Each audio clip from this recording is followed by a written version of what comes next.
You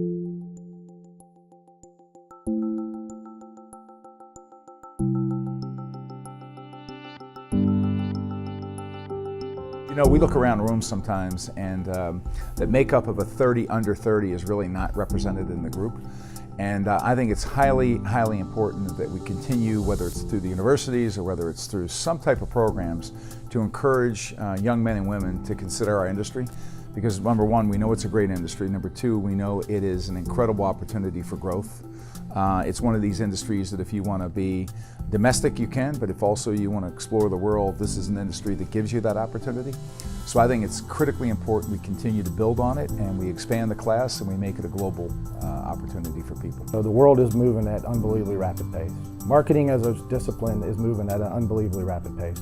And so therefore, marketing destinations is in the same space. So I think, not that these weren't factors in the past, but I think you have to be as nimble as you've ever been. You have to be collaborative and integrated.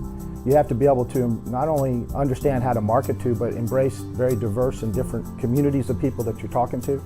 And I think that requires really special people to be able to do that, and also makes you dig a little deeper when you're interviewing people to make sure that they have those kind of qualities to be able to do those kind of things. I want them to have a passion for our industry.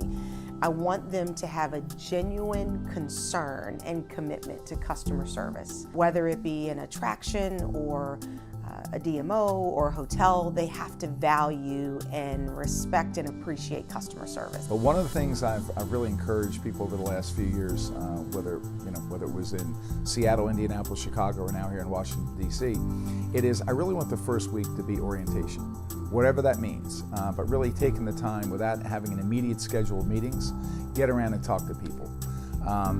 Walk around the organization, find out things within departments that you may not necessarily interact with on a daily basis. What do they do? Get to know the person.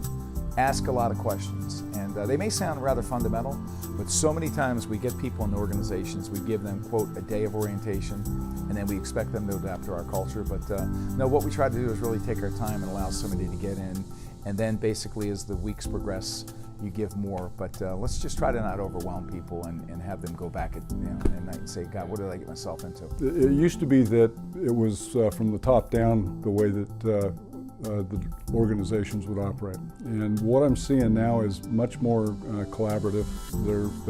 They care about the people. They're more concerned about the environment that they're working in and making sure that it's a successful environment.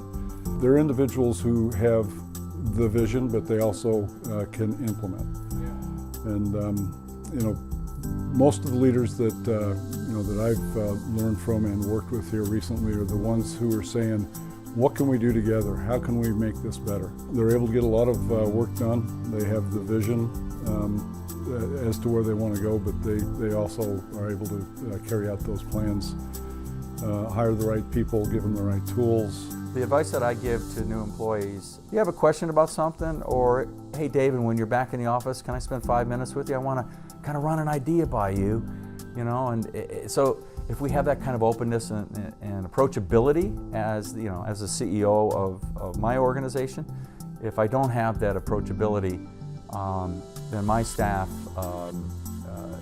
is kind of held back in their creativity. Every position that you're in is an opportunity for you to grow and learn and become better at what you do. And I think that you have to be present in all those opportunities.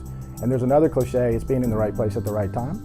But it's so much more than that. It's being prepared to be able to answer the challenge that's presented to you when you're in the right place at the right time. In most cases, they're going to be working for and around very talented and smart people, and particularly when you're new hire. There's no way you know everything, and there's no way you have all the answers.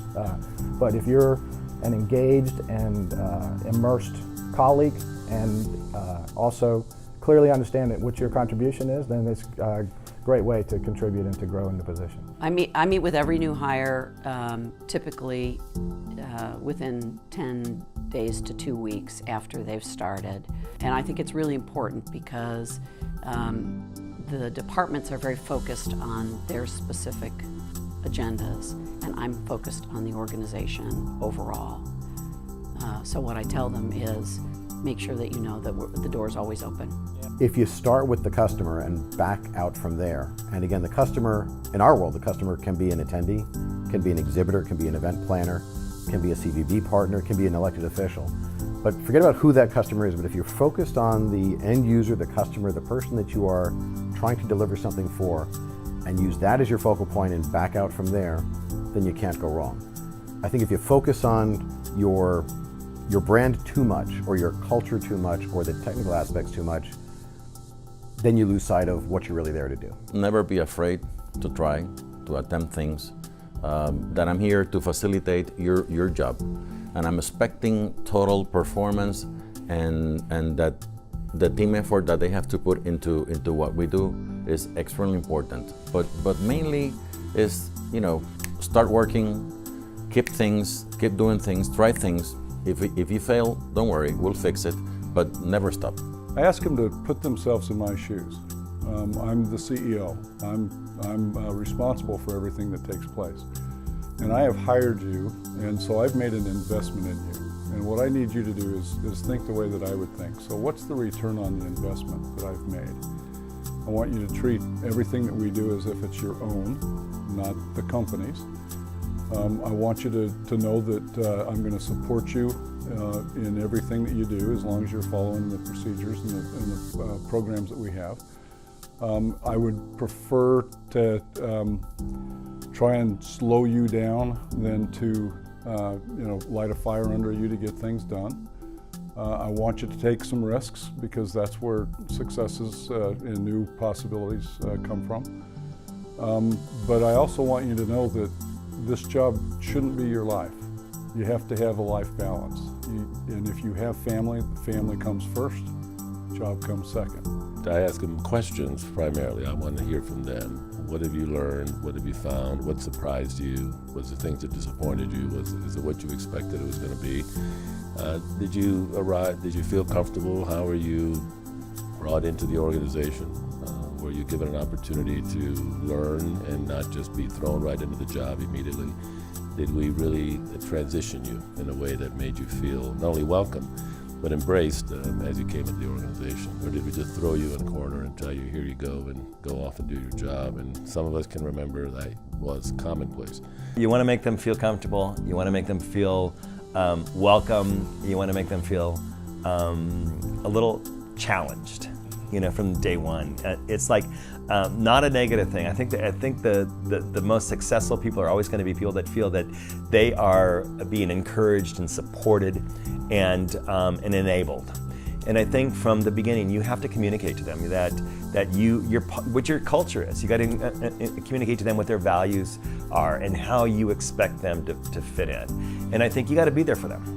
You've got to be there to mentor them. You got to be there to support them. You've got to be there to make sure that they are successful, because it's only when your hires are successful that you're ever seen as being successful.